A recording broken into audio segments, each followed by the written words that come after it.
Hi everyone, my name is Vignesh Subramaniam and I would be talking about vendor risk management, assessing third-party security risk as this is part of the CISRO BCAA course. And right, so we'll be diving deep into a topic that's become absolutely critical for every business, vendor risk management or VRM. In our interconnected digital world, uh, your company's security isn't just about your own walls anymore. It's about every single third-party vendor, cloud provider, and partners you work with. They are an extension of your business and unfortunately a potential gateway to cyber threats. So, how do you make sure our reliance on others doesn't become our biggest vulnerability? So let's find out. All right. The first thing is the shifting landscape and evolving threats. Okay. Businesses today aren't islands. We are all woven into these vast digital supply chains, leveraging cloud services, software, and external contracts. Right. So this brings amazing benefit, specialized expertise, incredible agility, and often significant cost savings. But with every new vendor, we effectively inherit a piece of their risk. So think back to incident like in 2013 as a targeted data breach where hackers got in through an HVAC vendor, or more recently the SolarWinds attack, which showed how a single supply chain weaknesses can infiltrate thousands of organizations. So these aren't isolated incidents; they are cautionary tales, highlights stark reality. Even if your internal systems are airtight, the weaknesses in external partner can become your bridge. On top of that, the evolving cyber threats, there's a tighter regulatory net. Laws like GDPR, HIPAA, and various financial regulations globally are placing more and more responsibilities on organizations for how their vendors handle data. Non-compliant vendors can lead to massive fines and serious reputational damage.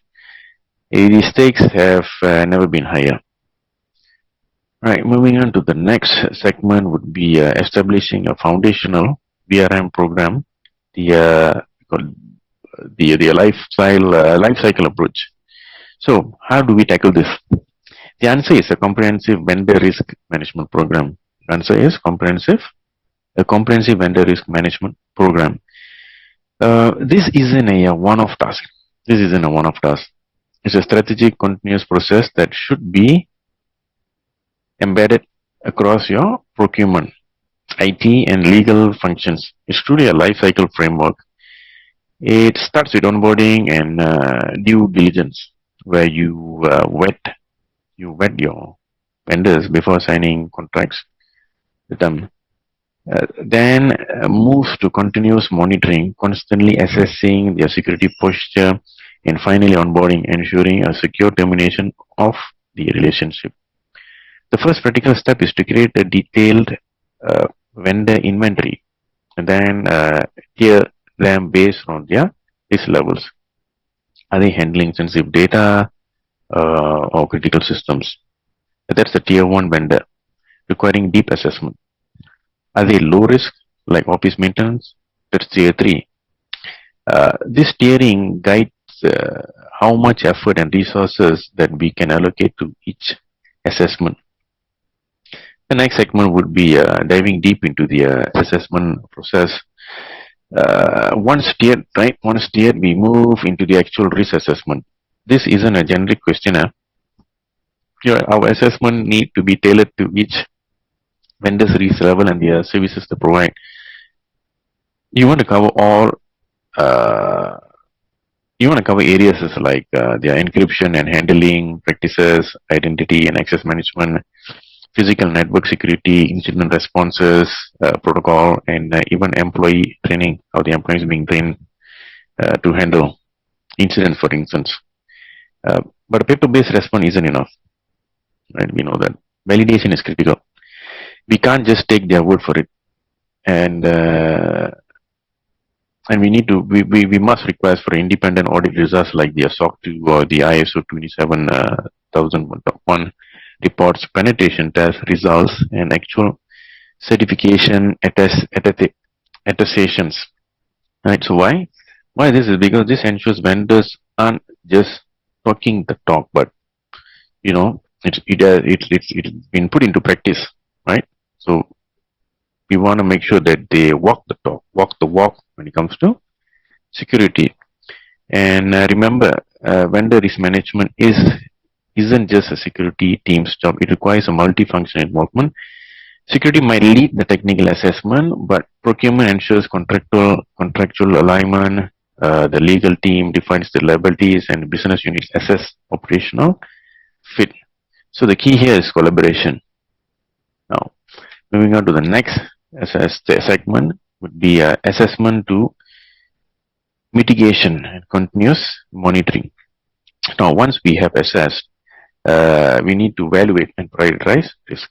Now, this is by using a risk matrix, which is high impact, high likelihood, high likelihood risk needs immediate remediation, perhaps even before onboarding. Lower impact risk can be monitored and addressed over time. Then comes remediation. Now, this needs collaboratively working with your vendors to close those identified security gaps. If clear action needs to be defined, responsibility parties should be assigned, and a realistic timelines must be set. So this approach, why this approach? Is because this approach builds accountability and strengthens relationship rather than just pointing fingers. And as we touched on earlier, continuous monitoring is non-negotiable. Risks don't stay static. So we have to reassess vendors on regular basis on their risk tier. Subscribe to threat intelligence and breaches alerts, review external security scores quarterly. So this adaptive approach ensures that evolving threats or changes in the vendor posture don't slip through the cracks. Now, all right, moving on to the next stage or segment is about the criticality of contracts and technology stacks. How legal contracts are your enforcement tool. How legal contracts can become our enforcement tool. Legal contracts, right? So we need critical clauses that clearly mandate data protection, give you the right to audit the environment, require rapid breach notification, 24 to 72 hours, and establish a clear indemnification for damage caused by their failures. Now, beyond general terms, integrate security, like we should integrate security specific SLAs. Don't just focus on uptime. Demand clear service level agreements around vulnerabilities, response time, patch management cadences in their cooperation during incident response. We tie these SLAs to financial penalties for accountability. To manage all of this, right, effectively, we need VRM technology stack. So ditch the spreadsheets, right? Manual techniques simply won't scale. You have to invest in platforms for vendor inventory, workflow automation, right? For those questionnaires and follow-up, security rating services, external visibilities, and ideally integrate it into a broader GRC or IRM platform. This streamlines the entire process. Right? And moving on to the next, overcoming BRM challenges and the future. Of course, there are challenges. Because there are challenges. The resource constraints are common. Start small, focus on your highest risk vendors, and demonstrate return of your investment ROI by comparing potential breach cost to your prevention investment. Let me repeat that again. Overcoming common BRM challenges in the future. The challenges are resource constraints, which is common. So we start small, focus on your highest risk vendors. Demonstrate return of investment by comparing potential breach cost to your prevention investment. Vendor fatigue is real. Vendors are constantly being assessed. To reduce friction, accept existing certification like SOC 2 or ISO 27001 where possible. Use standardized shared assessment frameworks. And for fourth party visibility, That's your vendor mandate, that your primary vendor, but they are subcontracted to your standards. Finally, getting executive buy-in is a paramount. Executives respond to risk, cost, and reputation. Frame vendor risk management in terms of regulatory fines, avoided downtime reduced, and most importantly, brand trust preserved.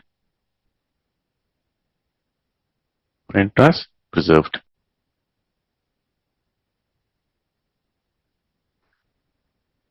And so now we reach to the conclusion. So to bring it all together, vendor relationship introduce significant risk, often at the most critical business layers. So robust BRM program isn't just essential; it's a strategic imperative to reduce cyber compliance and operational exposure. And remember, it's not one-time task; it's a continuous life cycle process. And my final actionable steps uh, would be: one, create a detailed vendor inventory and classify by risk tier. Two, set up a standardized assessment framework and validate responses. Third, maintain strong contractual protection in your segments. Fourth, invest in continuous monitoring technologies. And lastly, foster cross-functionality ownership of risk within your organization.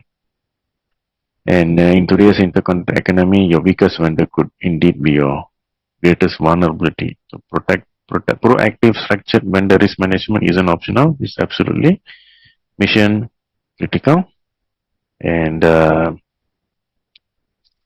and that's all uh, for this I would say for this episode. And and I hope that the topic that I have tackled today will be useful uh, for everyone. Thank you.